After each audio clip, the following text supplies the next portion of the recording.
जय हिंद प्यारे साथियों, कैसे हो आप सब। बिल्कुल मस्त होंगे। Unique study with Ajay YouTube channel पर आप सभी का बहुत बहुत स्वागत है। प्यारे साथियों, आज के इस वीडियो में हम बात करने वाले हैं यूजीसी नेट के बारे में कि दिसंबर 2023 में जो यूजीसी नेट का एग्ज़ाम होने वाला है उसका नोटिफिकेशन कब तक आएगी, फॉर्म कब से शुरू होंगे, एग्ज़ाम कब तक होगा, रिजल्ट किस तरीके से आएगा, पेपर पैटर्न क्या रहेगा, एलिजिबिलिटी क्राइटेरिया क्या रहेगा, एज लिमिट क्या रहेगी। इसके अलावा प्यारे साथियों, यदि हम नेट जेआरएफ क्वालिफाई करते हैं तो उसके क्या क्या फ़ायदे होंगे, इन सभी टॉपिक के ऊपर हम यहाँ पर बात करने वाले हैं। ये ऐसे क्वेश्चन हैं जो आपके दिमाग में बहुत सारी बार आते होंगे और आप इनका आंसर ढूंढने के लिए यूट्यूब पर फिर सर्च करते होंगे। इसी एक वीडियो में आपको आपके जितने भी क्वेश्चन है इस टाइप के, हर एक क्वेश्चन का आपको जवाब मिल जाएगा। तो अब हम शुरुआत करते हैं। बाकी प्यारे साथियों, आपने अभी तक यदि इस चैनल को सब्सक्राइब नहीं किया तो प्लीज़ एक बार इस चैनल को जरूर सब्सक्राइब कर लें, क्योंकि इस चैनल के माध्यम से मैं यूजीसी नेट के संबंध में या हायर एजुकेशन के संबंध में कोई भी नई खबर निकल कर आएगी तो मैं आपको सबसे पहले अपडेट करने की पूरी कोशिश करूँगा। मेरा नाम अजय शर्मा है। ज्योग्राफी से मेरा लगातार 3 बार जेआरएफ क्वालिफाई है। मैं पिछले 3 साल से इसी चैनल के ऊपर नेट के फर्स्ट पेपर और ज्योग्राफी की क्लासेस चला रहा हूँ। दिसंबर 2023 में जो यूजीसी नेट का एग्ज़ाम होने वाला है उसके लिए प्यारे साथियों, यहाँ पर हमारे नेट के फर्स्ट पेपर का गारंटी बैच शुरू हो चुका है। अब ये गारंटी बैच क्या है, इसमें हम किस बात की गारंटी ले रहे हैं प्यारे साथियों। ये नेट के जो फर्स्ट पेपर का गारंटी बैच है, इसमें हम जो आपको कंटेंट प्रोवाइड करवाएंगे, इस कंटेंट से कम 40 क्वेश्चन आपको एज इट इज पेपर में देखने को मिलेंगे। इस बात की यहाँ पर हम गारंटी ले रहे हैं। यदि आप हमारा इस बैच के कंटेंट को पढ़ते हो तो एग्जाम में कम से कम 80% पेपर या 80% क्वेश्चन या 40 क्वेश्चन आपको हमारे ही कंटेंट से देखने को मिलेंगे। इसके अलावा ज्योग्राफी का भी हमारा गारंटी बैच शुरू हो चुका है। ज्योग्राफी का यदि आप गारंटी बैच लेते हैं तो यहाँ पर भी गारंटी ली जाती है कि यदि ज्योग्राफी का हमारा ये जो गारंटी बैच है इसका आप कंटेंट पढ़ते हैं तो यूजीसी नेट के एग्जाम में कम से कम 80 क्वेश्चन हमारे ही बैच से मिलेंगे। इस बात की यहाँ पर हम गारंटी ले रहे हैं। तो यदि आपका सपना है 2023 में हर हाल में जेआरएफ क्वालिफाई करना, तो आप यदि आपका सब्जेक्ट ज्योग्राफी है तो आप दोनों पेपर का फुल बैच ले सकते हैं, गारंटी बैच ले सकते हैं। इसके अलावा यदि आपका सब्जेक्ट ज्योग्राफी के अलावा कोई और है लेकिन आप फर्स्ट पेपर में बहुत गजब का स्कोर करना चाहते हो, फर्स्ट पेपर की वजह से आपका जेआरएफ क्वालिफाई नहीं हो पा रहा है, नेट क्वालिफाई नहीं हो रहा है, फर्स्ट पेपर को लेकर आप परेशान हो रहे हो, तो आप हमारा फर्स्ट पेपर का गारंटी बैच ज्वाइन कर सकते हैं। बिल्कुल नॉमिनल फीस है, बिल्कुल जीरो लेवल से और बहुत टॉप लेवल तक आपको पढ़ाया जाएगा। बैच लेने के बाद में आपको किसी तरीके की कोई बुक वगैरह खरीदने की कोई ज़रूरत नहीं पड़ेगी। अब हमारे जो एक एक क्वेश्चन है, हम बिल्कुल एक एक क्वेश्चन को यहाँ पर लेके चलते हैं, हर एक क्वेश्चन का हम आंसर देते हैं। देखो, यदि 2019 से पहले की बात की जाए, जब लॉकडाउन लगा था उससे पहले यूजीसी नेट का एग्जाम साल में 2 बार होता था। एक बार जून में होता था और एक बार दिसंबर में होता था। एनटीए वापस से बिल्कुल उसी रूटीन पर आने की पूरी कोशिश कर रहे हैं और वो आने के लिए जून 2023 में एक एग्जाम करवा चुका है। ठीक है, अब दिसंबर 2023 में फिर से एग्जाम होने वाला है।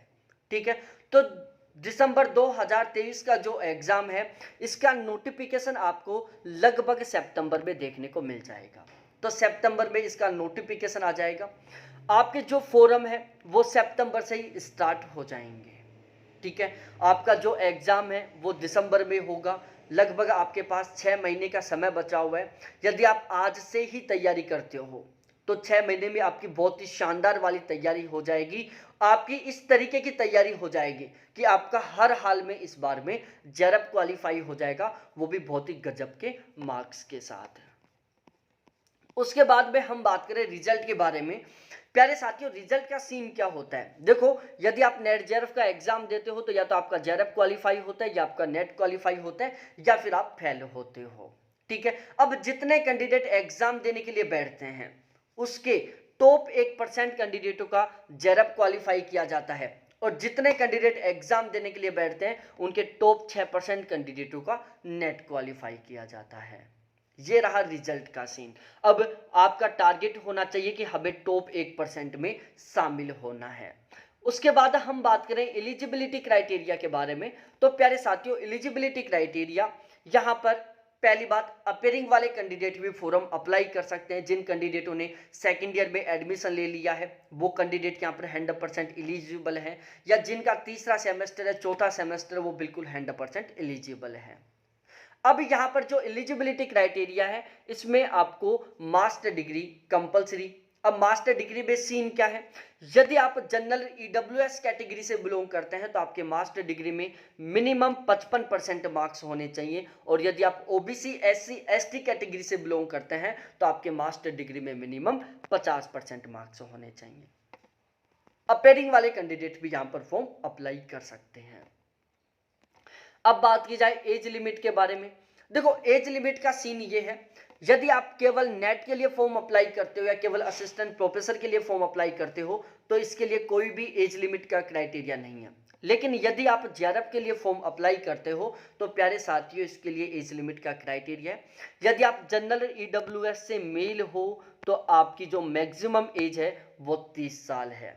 यदि आप एससी एसटी और ओबीसी से मेल और फीमेल दोनों हो तो प्यारे साथियों आपकी मैक्सिमम एज 35 साल है, ठीक है। और यदि आप जनरल और ईडब्ल्यूएस से फीमेल हो तो आपकी मैक्सिमम एज 35 साल है। मतलब जनरल और ईडब्ल्यूएस के मेल की मैक्सिमम एज 30 साल है, बाकी सभी चाहे वो ओबीसी एससी एसटी के मेल फीमेल हो या फिर वो जनरल ईडब्ल्यूएस की फीमेल हो, इन सभी की जो मैक्सिमम एज है वो प्यारे साथियों 35 साल है, ठीक है।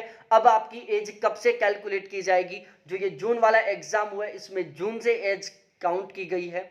बाकी अब ये जो दिसंबर वाला नोटिफिकेशन आएगा इसमें जो एज है जिस महीने में नोटिफिकेशन आएगा उसी महीने से एज कैलकुलेट की जाएगी। तो ये सितंबर में नोटिफिकेशन आने के पूरे पूरे चांस है, तो जो आपकी एज है वो सितंबर से काउंट की जाएगी। पेपर पैटर्न के बारे में बात की जाए तो प्यारे साथियों 2 पेपर होते हैं, एक आपका सब्जेक्ट का पेपर होता है, एक आपका फर्स्ट पेपर होता है। फर्स्ट पेपर में टोटल 50 क्वेश्चन आते हैं, टोटल 100 नंबर का होता है। सब्जेक्ट 100 क्वेश्चन आते हैं, टोटल 200 नंबर का होता है। टोटल 150 क्वेश्चन आते हैं और टोटल 300 नंबर का पेपर होता है। जो आपका रिजल्ट है वो प्यारे साथियों ओवरऑल 300 में से निकलता है। पहले मिनिमम पासिंग मार्क्स का भी सिस्टम था कि आपको दोनों पेपर में कम से कम 40% मार्क्स लेके आना कंपलसरी था, लेकिन अब ये जो मिनिमम पासिंग मार्क्स का क्राइटेरिया वो हट गया है। अब आपको ओवरऑल कट ऑफ कितने मार्क्स लेके आने हैं, फिर चाहे वो आप केवल अकेले सब्जेक्ट से लेके आओ या फिर आप फर्स्ट पेपर से लेके आओ, ठीक है। अब ये जो मिनिमम पासिंग मार्क्स का सिस्टम था उसे हटा दिया गया है। किसी तरीके की कोई नेगेटिव मार्किंग नहीं होती। दोनों पेपरों मतलब टोटल 150 क्वेश्चन सोल्व करने के लिए आपको 3 घंटे का समय दिया जाता है। और फिर से प्यारे साथियों यदि आप सच में ही जेआरएफ क्वालिफाई करना चाहते हो दिसंबर 2023 में तो आप ये फर्स्ट पेपर का गारंटी बैच ज्वाइन कर सकते हैं। यदि आपका सब्जेक्ट अच्छे से तैयार है, फर्स्ट पेपर में आपका बहुत अच्छा स्कोर नहीं होता है, फर्स्ट पेपर की वजह से आपको सफलता नहीं मिल रही है तो ठीक है। और यदि आपका सब्जेक्ट ज्योग्राफी से है, ज्योग्राफी आप ज्योग्राफी से जेआरएफ क्वालिफाई करना चाहते हो तो आप हमारा ज्योग्राफी वाला गारंटी बैच ज्वाइन कर सकते हैं। अब यहां पर हम बात करते हैं कि जेआरएफ क्वालिफाई करने के क्या क्या फायदे हैं, नेट क्वालिफाई करने का क्या क्या फायदा है। देखो जेआरएफ क्वालिफाई करने और नेट क्वालिफाई करने के जो फायदे हैं इनमें एक सबसे बड़ा अंतर है फेलोशिप का। यदि आप जेआरएफ क्वालिफाई करते हो तो आपको फेलोशिप मिलेगी जो फिलहाल में 36,510 रुपये मिल रही है, लगभग 6,000 की इसमें बढ़ोतरी हो चुकी है। यदि आप नेट क्वालिफाई करके पीएचडी करते हो तो आपको फेलोशिप नहीं मिलेगी। हाँ, राजस्थान स्टेट गवर्नमेंट ने बोला है कि वो फेलोशिप प्रोवाइड करवाएगा, लेकिन केवल अभी कागजों में ही हुआ है, अभी ग्राउंड लेवल पर ऐसा कुछ नहीं हुआ। नेट जेआरएफ क्वालिफाई करने के लिए बाद आप प्यारे साथियों असिस्टेंट प्रोफेसर बनने के लिए एलिजिबल हो जाते हैं। रिसर्च असिस्टेंट और रिसर्च एसोसिएट बनने के लिए आप एलिजिबल हो जाते हैं। आप साइंटिस्ट बनने के लिए एलिजिबल हो जाते हैं। आप किसी गवर्नमेंट या प्राइवेट कॉलेज में प्रिंसिपल बनने के लिए एलिजिबल हो जाते हैं। और सबसे मेन प्यारे साथियों नेट या जेआरएफ क्वालिफाई करने के बाद आप पीएचडी करेंगे, पीएचडी करने पर आपको फेलोशिप मिलेगी। तो ये कुछ ऐसे फायदे हैं जो आपको केवल और केवल तभी मिलेंगे जब आपने नेट और जेआरएफ क्वालिफाई कर रखा है। ठीक है। बाकी आपकी सब्जेक्ट बहुत ही अच्छे तरीके से तैयार हो जाएगी, सब्जेक्ट पर आपका बहुत अच्छे से कमांड हो जाएगा। ठीक है, तो इस तरीके से ये सारा का सारा एक वीडियो में आपके जितने भी दिमाग में क्वेश्चन थे उन सभी का आंसर था। अभी भी यदि कोई क्वेश्चन रह गया हो तो आप कमेंट सेक्शन में कमेंट करके जरूर पूछ सकते हैं। बाकी आपने चैनल को अभी भी सब्सक्राइब नहीं किया तो प्लीज एक बार चैनल को जरूर सब्सक्राइब करें, वीडियो को लाइक करें और आपके जितने भी जिगरी दोस्त हैं सभी के साथ जरूर शेयर करें।